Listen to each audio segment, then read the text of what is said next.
Hello and welcome back, and that is right. Today we are comparing these two NAS systems. We're looking at the brand new QNAP TS-464 and we're comparing it against the brand new Terramaster F4-423. These are two 4-bar examples of each respective brand's 2022 series. It's basically showing off their fully featured prosumer SMB, small medium business model that lives there right in the middle of the portfolio. Intel powered DDR4 supported 2.5 gigabit Ethernet and more. These are showing off what both of these systems believe the middle ground user and the all-rounder should be enjoying these days. A Plex Media server user, a surveillance user, an AI photo recognition seeking user, multi-stage backups and multi-tiered backup solution with synchronization to the cloud. These two systems provide a lot of different services in their own special ways, but it has to be said they are not similar products in a bunch of other ways. And in today's video we're going to be looking at the design, we're going to be looking at the internal hardware, we're going to be looking at the ports and connections,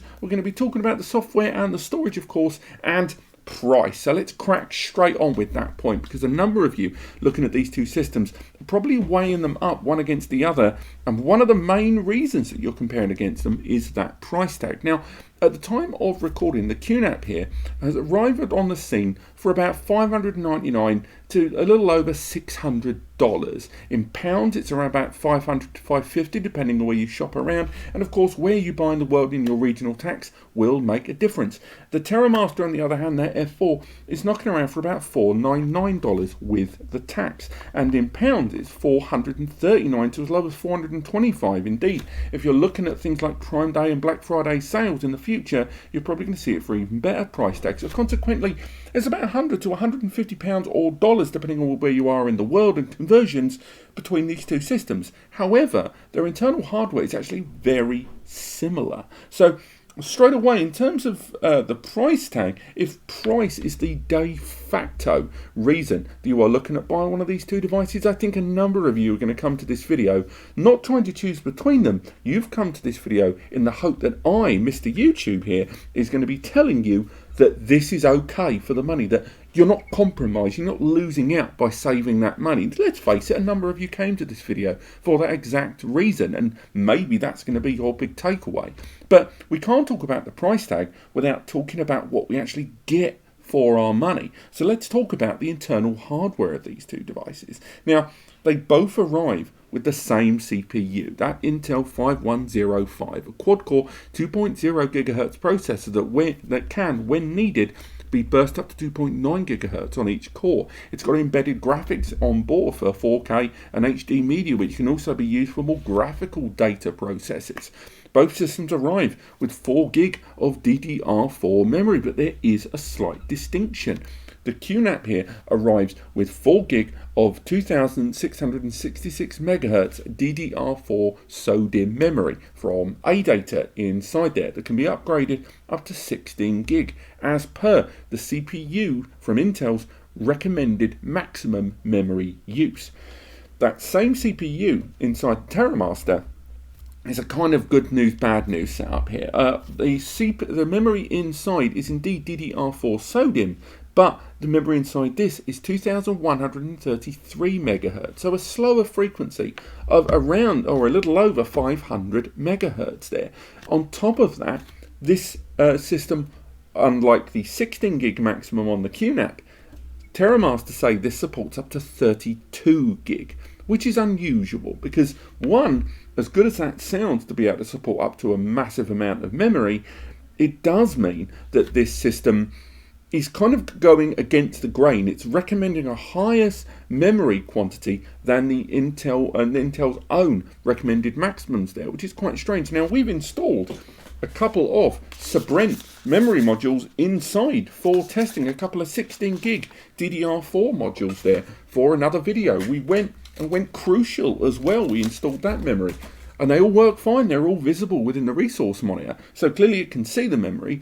But a number of us still have our doubts about how much the systems can actually allocate more than 16 GB of memory. It's not that the CPU might not be able to, it might well be able to do it, but it's the fact that Intel themselves have recommended 16 GB maximum. So as I say, good news, bad news there. Now, On top of that, both of these systems arrive with M2 NVMe bays inside, which leads us neatly into the subject of storage. Because although both of them are 4-bay NAS systems, that is to say that you can install 4 hard drives or SSDs inside, and that's 2.5-inch and 3.5-inch SATA media, they both allow the utilization of M2 NVMe's inside. So what that means is, with each of the main hard drive storage bays there inside, you can stick up to a current generation available 20 TB drive. There's even 22 TB drives being launched from WD as I record this video, so we'll have to wait a little bit before we check compatibility,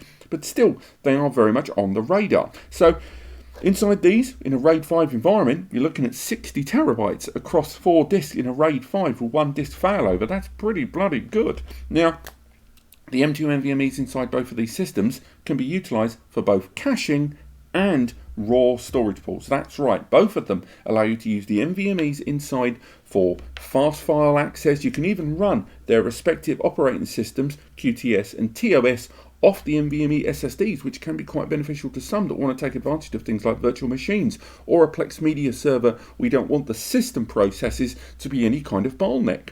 Both of these, because of the PCI lanes of the CPU and the chipset involved inside a system of this stature and the ports and connections inside, however, both of them run those NVMe's at PCIe Gen 3 times 1 across both of those bays. That means that each SSD is only going to be able to push 1,000 megabytes per second each. Now, on the face of it, that's great news. Standard hard drives don't go higher than about 2 to 250 megabytes per second. So 1,000 megs on an SSD is fantastic. However, when you look at brands like WD and Seagate that are producing SSDs for NAS, you'll know that these SSDs that they're producing could potentially hit 3 to 4 to 5,000 megs based on PCIe generations. The fact that they're limited inside these systems is largely down to that chipset, the available PCI lanes of the CPU being spread out across the network connections, across the memory modules, across the storage bays, across the USBs, and more. They have to kind of leverage things as much as they can internally.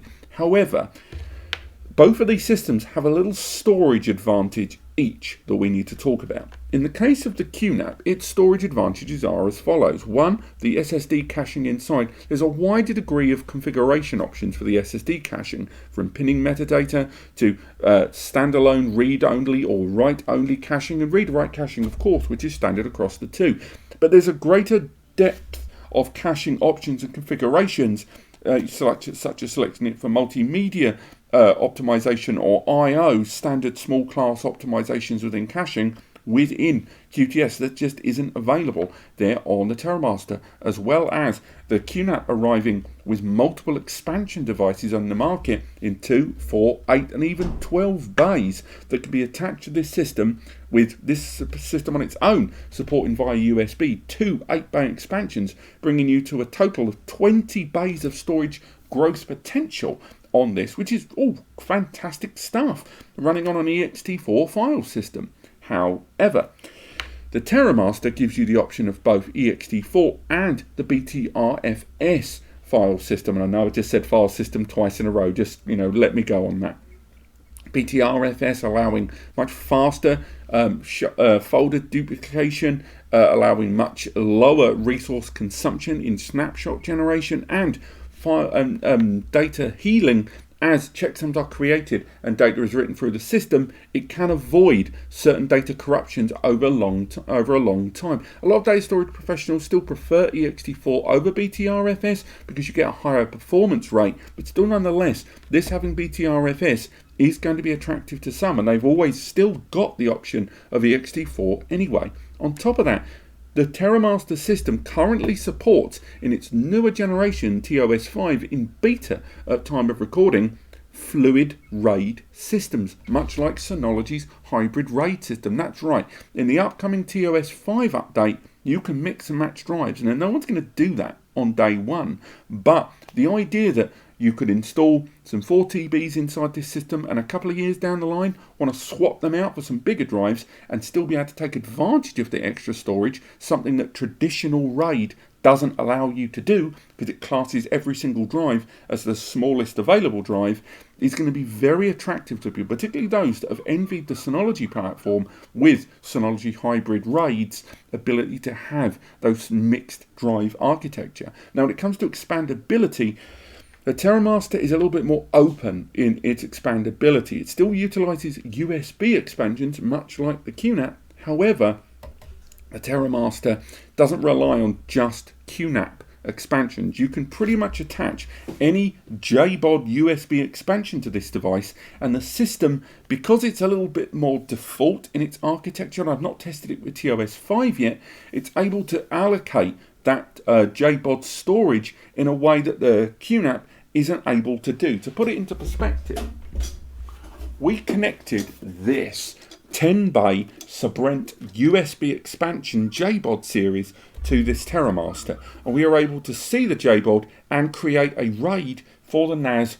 via that USB connection, something we weren't able to do there on the QNAP. Perhaps it's something that a newer generation software of QNAP will support, but currently we weren't able to do it.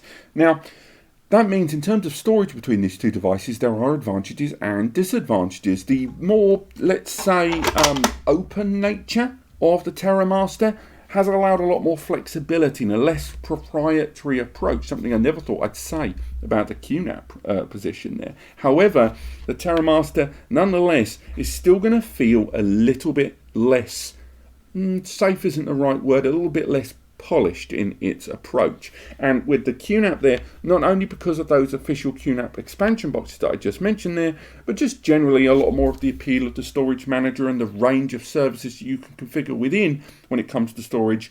And I haven't even touched on things like hybrid mount that allow you to bolt on cloud storage, or virtual JBOD that allows you to allocate storage from one NAS to another, are just things that aren't available in the kind of less evolved and less matured TOS platform. TOS5 is still looking pretty darn good, and there's some features I'll talk about later, but right now in terms of storage polish, I'm going to give it to the QNAP. But in terms of storage flexibility, in terms of the devices you can buy and how you configure it up, and of course BTRFS and their own fluid T-RAID system, the Terramaster has advantages too. Next up, let's talk about design. I know we shouldn't judge a book by its cover, but let's face it, you might be looking at this thing long term for a while. And between these two devices, there is a stark difference in design and how each brand has approached how they believe a 4-bay NAS should look.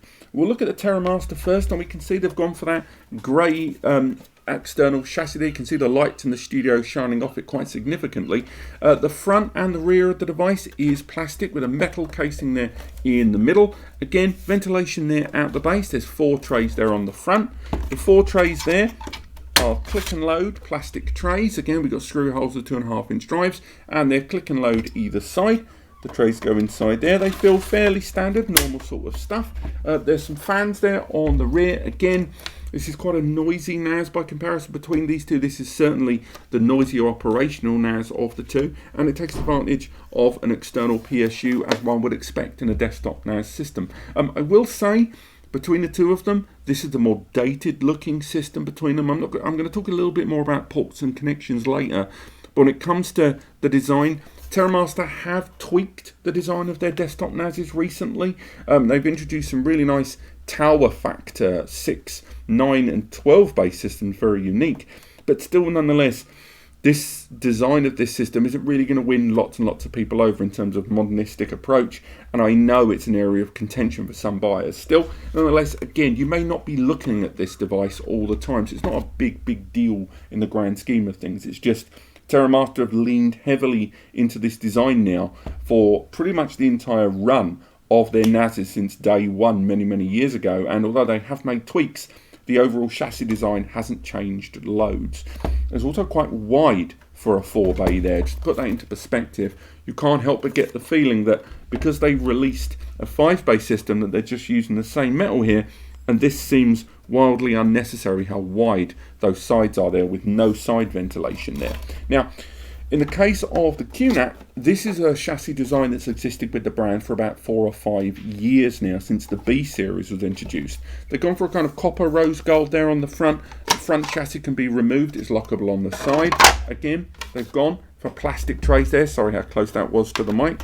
If we remove one of those trays, again, plastic trays, black there, click and load there on the side, exactly what we've seen before. I will add that when it comes to design on these, because I think that's an important point, on the inside there, by removing that drive, you can just about make out, if I remove that drive on the side, you can make out little modules there inside. Let's get another tray out.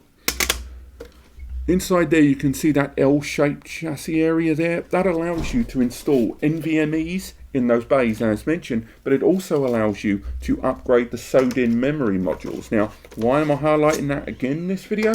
Because, my word, that is convenient, and that convenience is not available in the chassis design here of the Terramaster. In the case of the Terramaster, you have to effectively take the device apart quite significantly in order to replace those memory modules or install those NVMe SSDs. You're not really going to be doing that very often, but still, you have to effectively dismantle the whole device and remove the internal chassis framework in order to install those things, and it's not hugely convenient.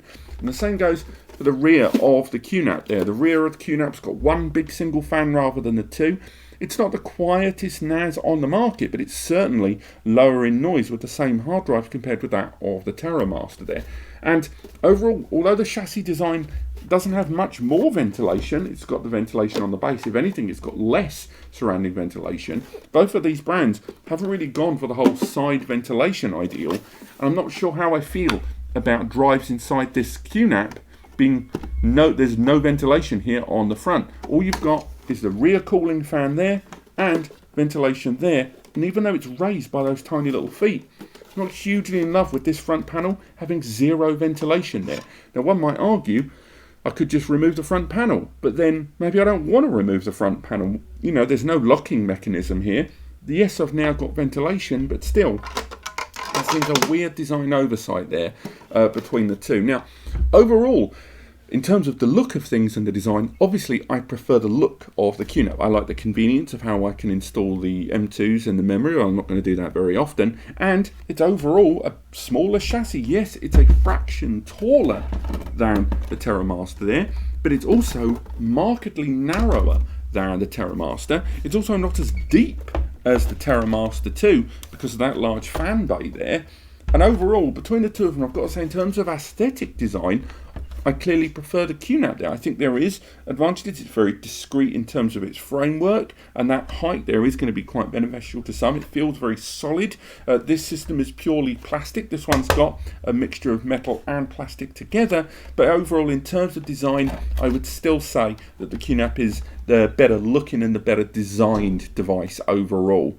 Now, let's move forward from design and talk a little bit about ports and connections, because these two devices have got similarities, but one big difference. Now, if we look at those ports and connections on the rear of these devices, we can certainly see there's a lot more going on the rear of that QNAP there. So let's start with the Terramaster. The Terramaster has got these two USB ports here at the top. These USB ports are USB 3.2 Gen 2. That means each of them support up to 10 gigabit there. So 1,000 megabytes per second, which with the right USB backups is going to be great long term for adding a localized backup tier to your backup strategy within the system. There's a few supported peripherals, and although the system has an HDMI port, you might be thinking about using those for a KVM, keyboard video mouse. I'm afraid that's not an option that's on the table with this system. Those are predominantly used for storage. There are adapters in the market, 2.5 GBE to USB adapters, one from Terramaster themselves, but that's sadly something that would be a bit of a waste for these ports unless you actually do want to add more 2.5 GBE, and in which case you wouldn't really be seeing the full advantage of those ports. Now, on the bottom there, we've got two network ports there. Those are 2.5 gigabit Ethernet. You heard that right. That means this system supports up to 250 to 279 megabytes per second network bandwidth with each of those ports, and you can combine them together for 5 GBE or around 550 megabytes per second, which these 4 bays of storage And of course, those M2 NVMe's can more than saturate, which is really good news there. Now, 2.5 GBE is pretty much, for me, the network standard right now. If you're buying a NAS in 2022 or 2023 and it doesn't have 2.5 GBE, man alive, you better be spending a little less than 200 NICA, because right now that should be the acceptable standard, with 2.5 GBE arriving at bang on the same price as 1 GBE, in my opinion. Which is why when we look at the QNAP, you'll be unsurprised to hear that that system also has 2 times 2.5 GBE ports. It also has USB 3.2 Gen 2 as well. However, there's a little bit more to talk about on this device, because not only is there a USB One Touch copy button there on the front that is USB 3.2 Gen 2, but when we look at the rear, we can see that there's another USB 3.2 Gen 2 as mentioned, and a couple of USB 2 ports there as well, and an HDMI. Now, HDMI on the QNAP is a great deal more proficient. They've got the HD Station application, which is a parallel application that runs inside the QNAP system there at all times, and it allows you to run applications via the HDMI to a connected TV or a monitor, everything from multimedia to surveillance to virtual machines to office applications to sound systems to Spotify to Skype. There are lots of applications you can run with a KVM setup there, a keyboard, video, mouse. You can also utilize standard remote controls that have a dongle there you connect inside via infrared or Bluetooth. You can also take advantage of network remote controllers with Q Remote for iOS and Android to control the NAS with your mobile phone on a big screen TV in front of you for your multimedia and enjoy those things. Now, on top of that, and alongside, as mentioned, you're being able to take advantage of a USB to 2.5 GBE adapter on this system. There's other adapters and other things that you can use with the USB ports on the QNAP, which are not available on any other NAS brand platform right now. Now, you may also have noticed another little thing there at the top. This system has a PCIe slot. That's right, you can add other ports and services to this with a PCIe card. The PCIe slot on this is a PCIe Gen 3 times 2, so that means 2000 megabytes per second to be played with. That means you can take advantage of things like the QM2 series, which allows you to add M2 NVMe's and a 10 GBE port, or you can just install a 10 GBE card or a dual port 10 GBE card. You can install SSD cards on their own. You can add a Wi-Fi 6 upgrade card. There's lots of things you can do with that PCIe slot there, and it's a real surprise to me that this system having the PCIe slot there, that kind of explains why the M2 inside are M2 Gen 3 times 1, because they've had to spare some of the PCIe bandwidth or PCI lanes and the bandwidth for that upgrade slot. This doesn't have a PCIe upgrade slot, so I can't understand why the M2s inside this are PCIe Gen 3 times 1. What are they doing with that additional PCI, those additional PCI lanes? Maybe they are how they've enabled that 32 gig, although I doubt it. Overall, when it comes to the ports and connections of these two devices, clearly the QNAP is bringing more to the party. It is the more expensive NAS, so you are paying more for that, but it has to be said that you've got more connectivity there on the rear and the more potential for growing the bandwidth on this system long term. Now, when it comes to software and services between these two systems, I think it would be fairly safe to say that right now, at the time of recording, QTS5 is seemingly the more fully featured platform. When it comes to Terramaster's TOS platform, it has evolved very quickly over the last few years, and now with TOS5 in beta, they've added a lot of services that people have been asking for a long time, which arguably they've not been a platform that have been able to offer those as current as anyone else, because they are still much smaller in the market compared with Synology or QNAP. But still, nonetheless, QTS5 is offering a lot of these features, and TOS5 is offering a lot of those features and services. Although it's still in beta, so a lot of people are waiting on it, the software on this TOS5, when it is released, does bring to the party AI photo recognition. It brings a surveillance platform in. It brings in an isolation mode for network. It brings that fluid RAID system we've talked about. There are improved cloud and backup synchronization purposes. There are lots of things being brought to the platform in TOS5, which they should really have brought to the table 6 or even 12 months ago. I'm glad they're still doing it in beta and they're still spending a lot more time working on a finished and complete product. But still, nonetheless, if you buy this device right now at the time of recording, before TOS5 reaches release candidate or RC, then you're not getting the full Terramaster experience. Whereas the QNAP there with QTS5, it has to be said, brings all of those things to you now, and even more services as well. There's a lot more first-party services included in this, such as Linux Station and Virtualization Station and Container Station, that allow you to deploy a lot of different virtual environments for individual apps and entire OSs directly from the NAS. There's a greater degree of multimedia support with individual apps for photos, music and video media supported.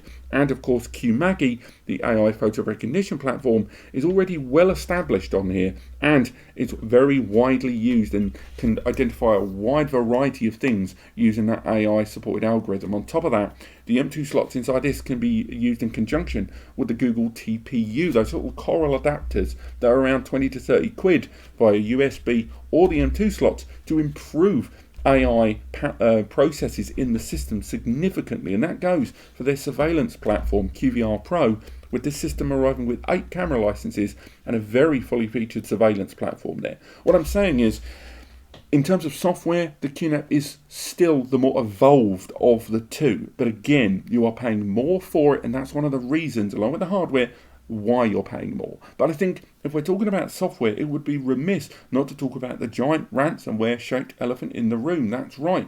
Both of these brands have been targeted by ransomware attacks from organisations such as Deadbolt in 2022.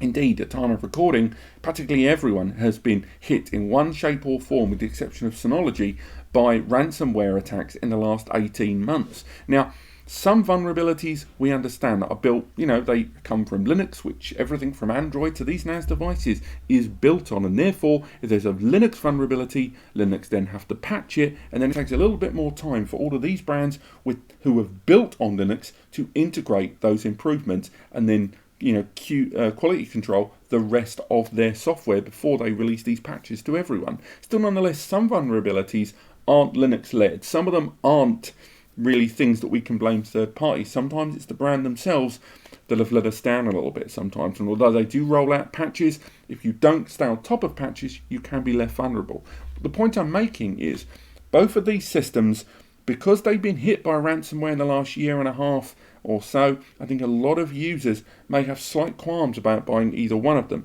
Personally, I think as long as you've got your backups in order and you stay smart on how you set up your network connections and don't allow external connectivity to your NAS willy-nilly, and you don't take for granted that punching holes with port forwarding or enabling remote pushed UPnP on your system, as long as you're not doing anything too crazy and you understand the weight of your decisions, these two are still great brands to go for. But it would be remiss not to at least highlight recent ransomware attacks of these brands in the last year or two. But when it comes to software, once again, right now in the current version of TOS and TOS4, I think until TOS5 comes out, the software between these two, it's a landslide towards the QNAP, because there is nothing short of BTRFS that the QNAP doesn't already offer. But when TOS5 arrives on the scene and we start doing our comparisons between QTS and TOS,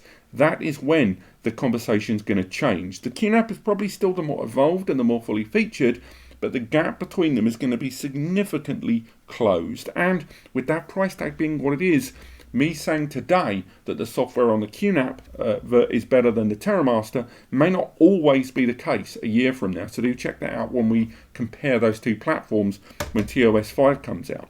But otherwise, between the two of them, if you are on a budget and you don't intend to try to change the world with your data, the Terramaster is still a very good choice. You're getting a good value for money there. You are getting BTRFS, a fluid RAID system, M2 NVMe's there. You're getting a system that's a little bit more open in how you expand it, how you add to it and improve upon it.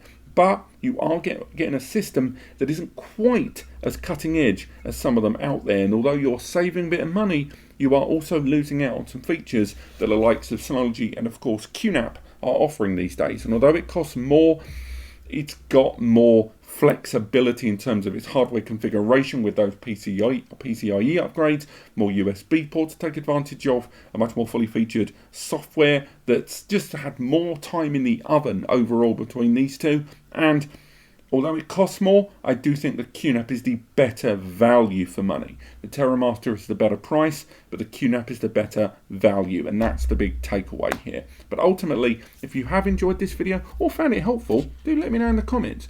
We're not all built the same, and some of us need something slightly different from our data from the next person. So if this video hasn't helped you, go in the comments as well and tell me your setup and maybe I can help you out.